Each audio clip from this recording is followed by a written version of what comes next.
आज हम बना रहे हैं डबल रोटी की बर्फ़ी। तो अगर आपको ये रेसिपी अच्छी लगे तो बना के देखिएगा। ये 2 कप दूध है जिसे मैंने बिल्कुल हल्की आंच पे रख दिया और हमें इसको इतना पकाना है कि ये थोड़ा गाढ़ा हो जाए और 1.5 कप के करीब रह जाए। तो इसमें जो कुछ डलेगा वो मैं आपको बताती जाती हूँ। इसमें जो डलेगा वो मैं आपको बताती हूँ। ये 4 स्लाइस हैं जिसे मैंने ग्राइंड कर लिया है। 2 टेबल स्पून है बादाम और 5 टेबल स्पून है चीनी। इसमें थोड़ा सा फूड कलर शामिल है, ये इसमें हम डालेंगे। और चीनी कम ज़्यादा आप कर सकते हैं। और ये कैरेमल सॉस है जिसे मैं 1.5 टेबल स्पून डाल के पकाऊंगी। तो अभी ये दूध को हमने बिल्कुल हल्की आंच पे रखा हुआ है और ये ऐसा ऐसा पक रहा है। थोड़ा गाढ़ा हो जाएगा तो बाकी का काम शुरू करेंगे। तो पहले हम इसमें ऐसा करेंगे कि कंडेंस मिल्क और इलायची का पाउडर डाल देंगे ताकि वो भी साथ साथ पकता रहे। तो ये अभी हल्की आंच पे ही पक रहा है। तो इस वक्त मैं इसके अंदर 1.5 टेबल स्पून के करीब कैरेमल सॉस मिला दूँगी अच्छी तरह से, और आधा टीस्पून के करीब हम इलायची पाउडर भी डाल देंगे ताकि ये भी पकता रहे और ये थोड़ा गाढ़ा भी होता जाए। जब ये गाढ़ा होगा तो फिर बाकी का काम हम शुरू करेंगे। ये देखते जाएं आप, बहुत जल्दी बनने वाली बर्फ़ी है। देखिए इसका अच्छा सा कलर आ रहा है ब्राउन सा। तो ये हल्का हल्का काफ़ी अच्छा कलर दे रहा है और कुछ कम भी हो गया है ना, और गाढ़ा भी होना शुरू हो रहा है। तो थोड़ा सा और इसका इंतज़ार करते हैं इसके गाढ़ा होने का। और ये मैंने एक पैन को ग्रीस करके रख लिया है ताकि हम इसमें बर्फ़ी को बआसानी जमा सकें।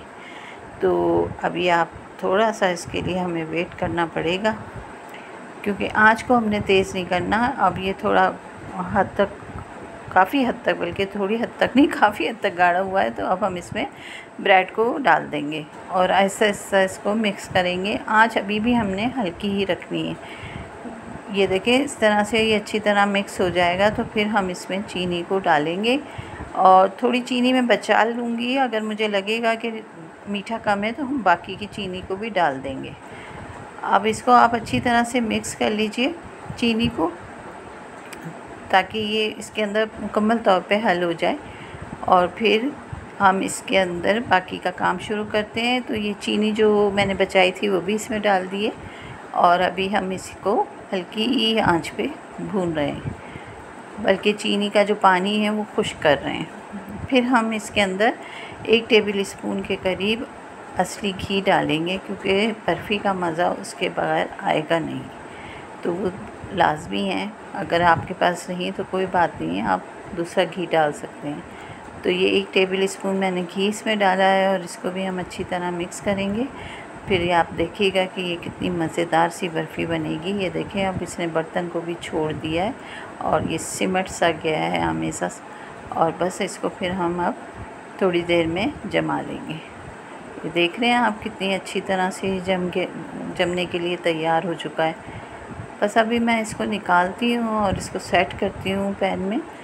तो ऊपर से इसमें बादाम वगैरह भी लगा देंगे तो ये बर्फ़ी हमारी मज़ेदार सी तैयार हो जाएगी। इसको अच्छी तरह से आप पैन पे लगा दीजिए, ऊपर से आप बादाम भी लगाइएगा और फिर इसको ठंडा होने के बाद कट कीजिएगा।